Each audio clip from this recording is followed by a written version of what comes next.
My name is Teresa Lockwood. I reside in Vineland, New Jersey. I want to record these. First of all, he's copying somebody. In regards, he's making a false, lying statement. Falsely claiming. Let me just record him. That's William Clay. He likes to echo people. What he does, by the way, is not of God. God never told him to do these things that he does, because he lies. So,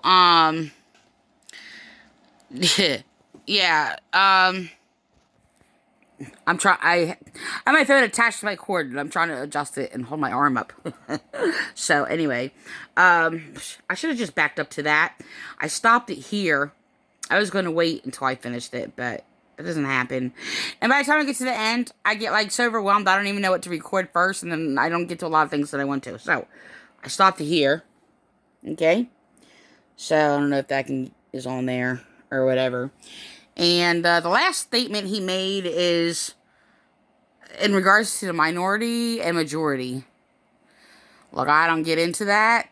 The arguments today or what have you, where there's like the fight of the minority against the majority and all these other things or whatever. As though one is right and the other is wrong because one is a minority and one is a majority. What? And then, of course, the minority is often reflected in that who are considered like the inferior against the people of power, considered the majority. That's the main principle. It's not everything or what have you, but there's just a lot of confusion with that. So, I'm going to record this. Yeah, I'm just going to record it. We hear you speaking clearly and not in metaphors. How could we misunderstand? See, now they're trying, So he makes these false statements and he claims, I don't know what to back up to. He's reading from a forged Bible. I just want to put that on there real quick in case I forget.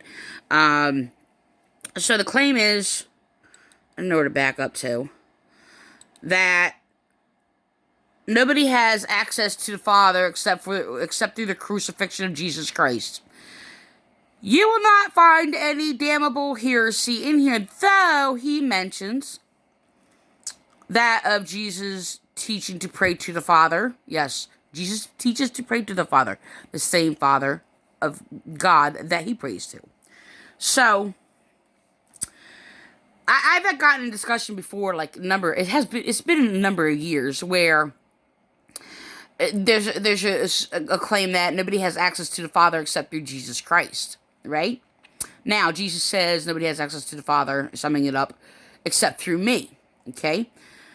So, I've been in those discussions before, and I had to explain to people that means those who are righteous, that have a pure heart, meaning you can only pray to God with a pure heart, a repentant, pure heart, okay? So it does not mean you're without sin or whatever. And I wasn't going to get into that teaching. But let me just record him. That's what I'm going to do. So this is the thing. I'm going to say, he repeats other people's lies deliberately and tries to make this like satiristic type point. Which he brings a lot of confusion. That's all he does.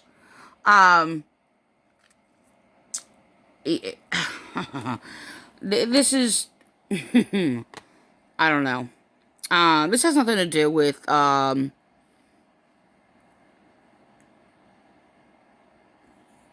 gospel, Christianity. I'm going to go on. See, but Jesus isn't going to continue to preach and teach in parables. He's now going to be starting to speak directly about things and just really just laying it out very bluntly for everyone to grab a hold of. The day is coming after I just used that word. When you will make a request in my name, but I will not represent you before the Father. Hold on. You will be heard. Hold on, let me just back up. Jesus has been preaching in parables what we try to do when we're raising our children is we try to prove who Jesus is. He is the Messiah, the Son of God. Okay. And when he ascends back to the Father, their prayer times, as he has already taught them how to pray, their prayer times will be in his name to the Father, because the death on the cross of Jesus gives access to the Father in prayer. He's preparing the disciples for what's to come. All right, let me make sure I Any record that. good parent does, right? What we try to do when we're raising our children. Wait, he says it before that. He says the part where Jesus taught them to pray. And said, pray this. So, look. So, the first thing, of course, I thought of, I actually used this not too long ago. So, I'm bringing it up again. Like I said, there's a lot in here. I use this for many, many things. I'm still working on it. So, that's from Matthew 26, 36, 46. Okay? And, I've used this passage for so many things. To talk about distress, emotion, and this also is, in conflict with his claims that he taught like a week or two ago.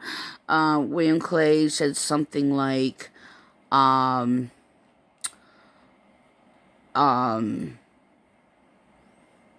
think of it right now. Just like, I thought about it when I was listening to him, and I'm just like, it's basically scripture that basically comes against whatever they make up. Like I said, though, he copies false teachings of other people. Not in the same sense of people who copy false teachings of other people because they're just trying to, like, grab the next, false teaching of somebody, and they're just like copying other people or whatever, and they have no idea what they're not discerning, and then they just copy it. So they'll sit there and teach other people's like false teachings and like the truth somewhere else. So there'll be a mix, and it doesn't line up, and it's just a bunch of like they just teach. All right, I'm gonna go on. So the thing is, he does it differently. Like, now, there's people I've seen who are actually persecuted also, who deliberately teach false doctrines, right? Because they're evil. Now, he teaches false doctrines for a lot of different reasons, and there's this false thing of so-called false evangelism, where they will teach, like, newer people or things that they believe to show, like, a relation, where they copy people, which is actually not Christian, by the way. But there's a sense among Paul's writings that there is a reflection of copying their behaviors, but it's completely different for a different purpose. But there is people of these false ministers that they will try to reflect those who they are trying to draw in to their cult, and copy their behaviors or their beliefs and things like that, and kind of like reform it into whatever they believe, whether it's true or not, but they deem it to be true. A lot of people know they're just lying to people, a lot of these preachers. So, the thing is, so when he does it, there's traces of like what I just explained, and there's like trying to relate or bring a connection to the person that they're trying to connect to their cult, or I actually found it because I couldn't understand why they were doing the things that they were doing. I'd never seen it before, never seen it happen before, until I went to this cult or whatever of Vineland Nazarene Ramoth Church, William Clay, and they were very abusive, and so it actually first started happening with this false pastor Dawn Reed, and I was like, we had a conversation, and she was echoing my words and even echoing the Bible passages that I just talked about with her on the phone, and I just I didn't think anything bad of it or anything I didn't have like a judgment about it. It was just, I was just wondering why, I guess. So then somebody started doing it. Another false teacher started doing this thing where they were copying me, but they were attacking me, and it was like very abusive. And so that's when this started happening in this church. I never experienced it before. So I actually experienced some behaviors where my behavior was copied and echoed of my daughter's father, actually. And I just, at the time, I was young and naive, and I thought, we just had these likenesses. Come to find out that, like, he just lied about everything. It was really terrible. But he tried to actually just mimic or reflect. He was, like, echoing, like, things that I've talked about, So, that was the first experience that I've seen that happen. So it was a little different because, it wasn't in a church setting, my daughter's biological father. So it was very, yeah, it was different. There's a different experience when I experienced it, when it started happening there. Like, I didn't even judge it like the same thing as what I experienced before. So, or even just recognize, like, the same connection. There's a little difference or what have you, because they were using, like, they did a little differently, and they were using, like, things that I was teaching and my understanding of scripture and, a different setting. So, anyway, So anyway, I actually tried to look up their behavior, like, as much as I could, like, different things that they practiced and they did. And I've asked them, like, why they were doing this, and I never got an answer to anything. So it was just, like, I just started out in our local library just looking up, like, different words or different things, different things that they did and things like that or whatever. So I actually found, like, what they did, what they were doing listed under. I would look up, like, probably relation to churches. How did I do it? Like, I think like copying you or something like that. I don't think exactly like that, but I actually, for months and months and months and months, I don't know how many months, but I actually eventually found it under a practice what they were falsely deeming as evangelism. So it was a belief under what they called evangelism. So that's where I found it. But it took me a long time to find it. Anyway, so I'm going to go on. The practice is not Christian, by the way. I'm not saying in relation to understanding and giving likeness that you also experience, or and things like that. Like, oh yeah, actually, I don't want to even say this because there's other people there who is there like, oh yeah, I can relate to that, yada, yada, yada. And I actually experienced people actually doing that when they were not of that same relation. They were just, like, trying to, like, pretend to have the same experience or likeness. It's really weird. This is why I always tell people, just be genuine or whatever. He's echoed it or what have you. And because I was sitting there I had to tell a lot of people, just relax, just be you, be genuine. So then it was echoed from him, and I don't know, I'm probably not going to get to it, but he just used the word conclusive after I just mentioned it in my residence, because it's being surveillance, by the way. There's a thing. I use the word conclusive in relation to, not in regards to people, but writings that I wrote, conclusive, that I actually wrote on the Vineland, New Jersey Police Department page. Then after that, it was deleted. And then he started using the words inclusive and exclusive, right? I was just like, what? So now, I'm sitting there and I'm responding to that or whatever because I'm just like, he's just like echoing these words that I just used. Now, people can sit there and echo words that, you just use word or we're just talking about it or whatever. And I'm not talking about that. That's not what they're doing. They're doing this every time I say something. They're echoing it in their sermons and like these words, and they keep doing it. Like these single words or whatever. And they even reflected that in here, and they keep doing that. I don't know why they're doing this. Who knows? It might be in here. I don't know. I haven't listened. I'm only like up to this far. At 56:50, 1:49:55. So whatever. So the thing is they were using inclusive and exclusive after I used the word conclusive. It's conclusive. So it would be very related to like inclusive, but conclusive is like a conclusion, right? So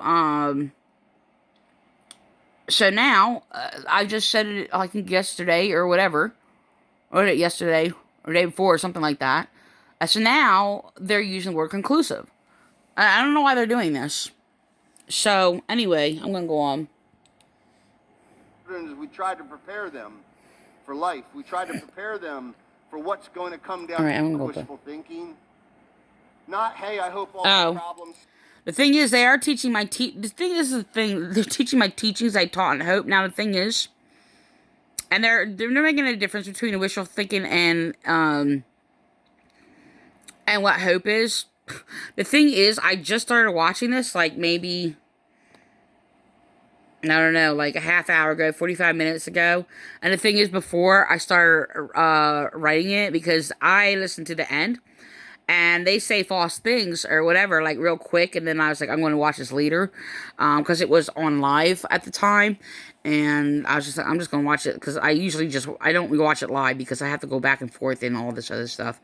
But, so I wrote this thing on Hope, which is basically what, I'm probably going to delete it. So, even though it's almost the exact same way they explained it, they actually explained it right. But I wrote on it before because of the false ideas of hope. But the thing is, the false ideas of hope he's actually putting in his sermon, and he's mixing what I've said in the past,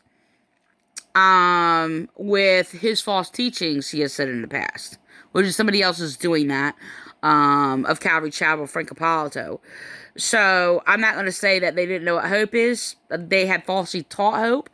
I've corrected it, and then it's reflecting out of their false pastor, Henny's mouth, actually rightly. I don't know how I felt about that. I was kind of like, it made me smile, I guess. The way he said it, I'm just like, yeah, except for he makes a statement of, about hope being taken away, and it's really strange because it's like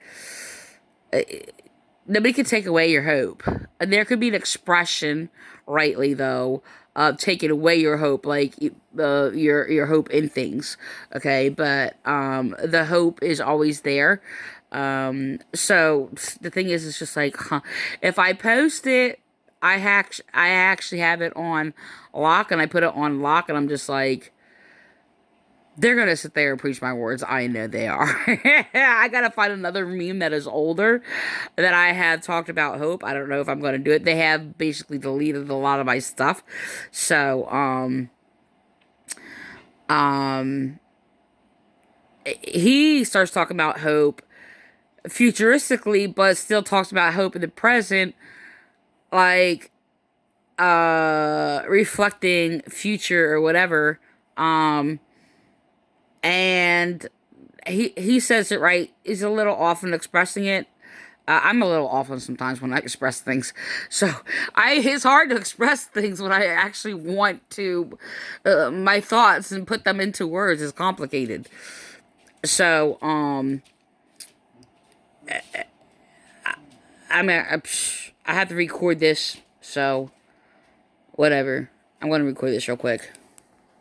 stop. Hey, I hope that everybody finally starts living the way I think they ought to. Hey, I hope everybody starts conducting themselves in a better That's what he does. I'm just saying. way. I hope that the racial tension of our nation goes away. I hope the political divide is all better now that we have a president-elect. Hey, I hope that we get a cure for the I hope all these things. That's not the hope that Jesus is giving. It's true. Jesus is telling them, hey, I want you to hear something. Hope is in me. I'm going away. It's a little off there. Hope is in you, actually. He actually distorts this. He's teaching from John 16, but from a forged false Bible that distorts some things, and claims that, what do you mean? You will see me, and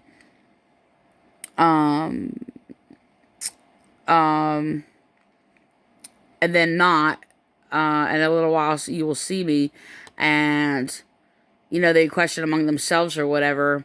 And of course in here, and he teaches that he was talking about the crucifixion. Now they do talk about the crucifixion, in here, Jesus. Hold on. I opened it. But when he said that, that's not, what he meant. I need to record it real quick.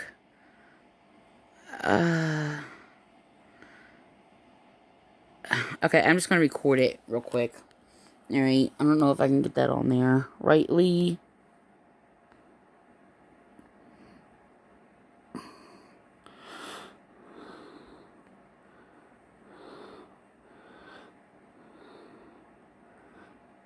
Okay. So, John 16, read it on your own, but, it goes, a little while and you will see me, and again a little while, and again a little while, and you will, see me because I go to the Father. I'm sorry. And you will see me, listen, and you will see me because I go to the Father. So, I'm going to have to do part 2 because it's 22 minutes. If I do,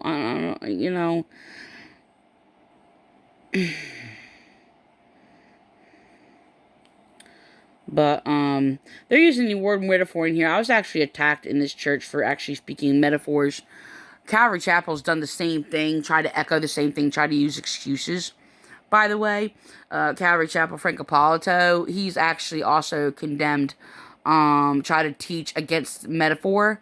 I didn't get it from this Bible, by the way. They use it in this forged false Bible that distorts the message. But I was actually attacked in this church, for my metaphorical speech. And,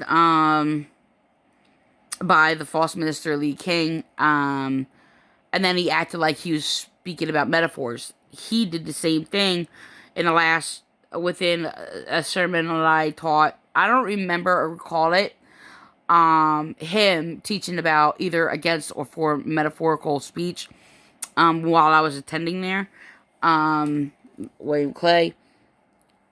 So, but, like, within the last few years when I was examining their sermons, that I stumbled onto, I was actually looking up information on my enemy, who actually persecuted me in this church. Yeah, I do that. So, a lot of people, I do that too. And,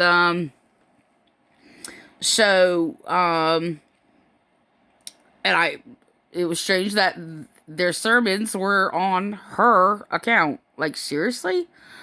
That was messed up.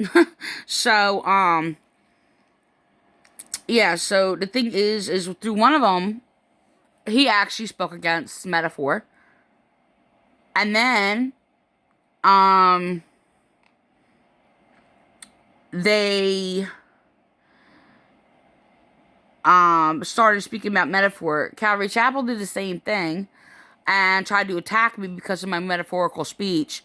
And then when I spoke against it and used comparisons of metaphors in the Bible and taught that, they acted like they were speaking about metaphors. Frank Appolito, again, is, of Calvary Chapel, is, again, acting like he's speaking on metaphors or what have you, which they condemned, trying to attack me. Right? And then he actually stole a couple of metaphorical, knowledge from me. So there's a lot of gameplay on this. So this is that of, yeah, I was really upset because I was actually being bullied, and that was one of the situations that I, basically when I went to Pastor Dawn Reed, because I mean, she told me to go to this false minister. I didn't know he was false minister first or whatever, but I went to him, and she told me to go to him, and, you know, he was abusive. Like, he was passively, aggressively abusive, told me not to say the word like, says it brings too much emphasis, I don't know if you use the word emphasis or not. I'm trying to think. Regardless, brings too much, makes it too open or what have you. Now, the expression in how metaphorical, parabolic metaphors is used by Jesus is not disconnected or in opposition to, but my expression in metaphorical speech is let's say another branch, another likeness of purpose for Jesus presented metaphors. So apparently I just, find that later, like years later, that he was attacking me for just metaphorical speech. Now, like, I knew Jesus' teaching at the time, an expression of metaphorical speech or whatever, when he spoke of the things of the kingdom of God. There was like no timed, this is the thing. The problem isn't the metaphor. The problem is the people who are unwilling to listen and hear. Okay? So even Jesus' disciples, they were not understanding his metaphorical speech. So, I was actually greatly attacked from metaphorical speech, and I used it in comparison. The thing is, what I would do, like, just spiritually and naturally, is just teach or relay something in a literal sense and give a metaphorical reflection,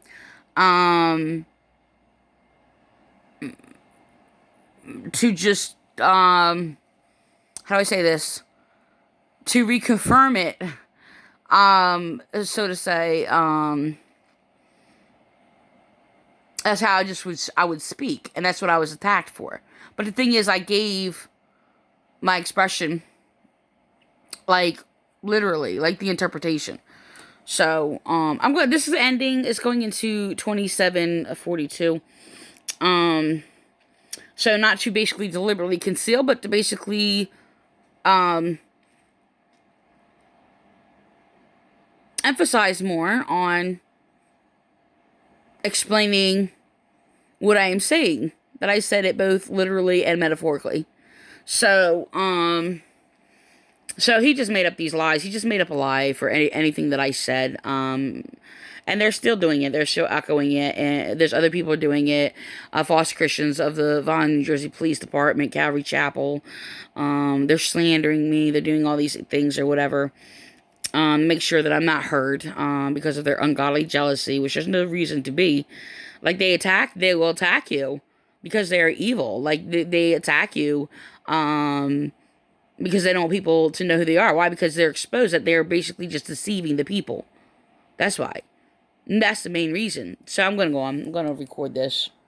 But I'm coming back. Hope is in me. And I'm trying to prepare you, disciples, for what's coming down the road. That you can hold on to something in the midst when it seems like I'm not here. When it seems like he's not I'm there. gone. When all this transpires, meaning his arrest. He says seems like. It's so weird, because even before I heard this, I actually wrote what seems like, and I was writing because there was a discussion about I was basically called hopeless for grieving. And then Jesus talks about sorrow and grieving, and hope in the midst of that. And so this is not the first discussion I had. What they're saying is a mix of my words that I've already had discussion of, which they tried to attack me. They were perverting like a scripture a sorrow as though one has no hope. It was not talking about people who sorrow, but they were bullying and abusing me, and I had sorrow, and they basically said I was not of hope. That's not what it says. So, this discussion already exists, and I was writing it, and the thing is, it is after I wrote this. I should just put it up there. I'm not copying them, though. They're copying me.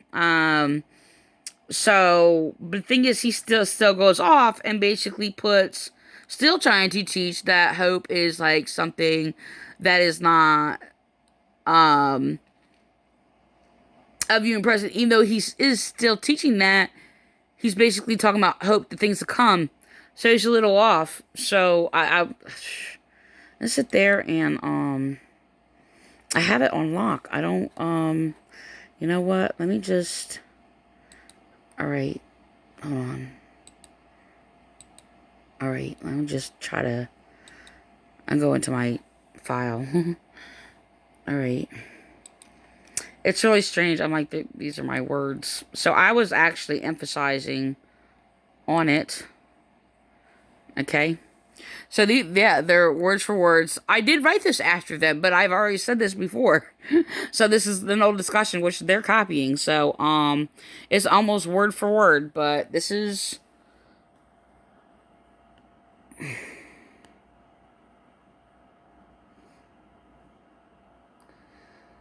So, and...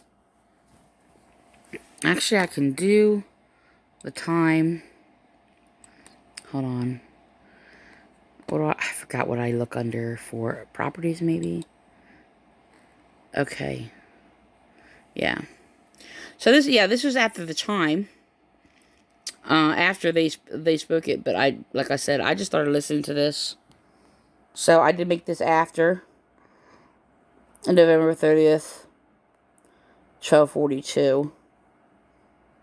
So, alright.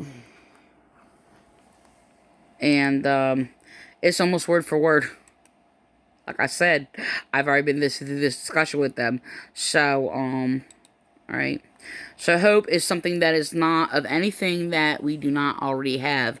My writing this, though, was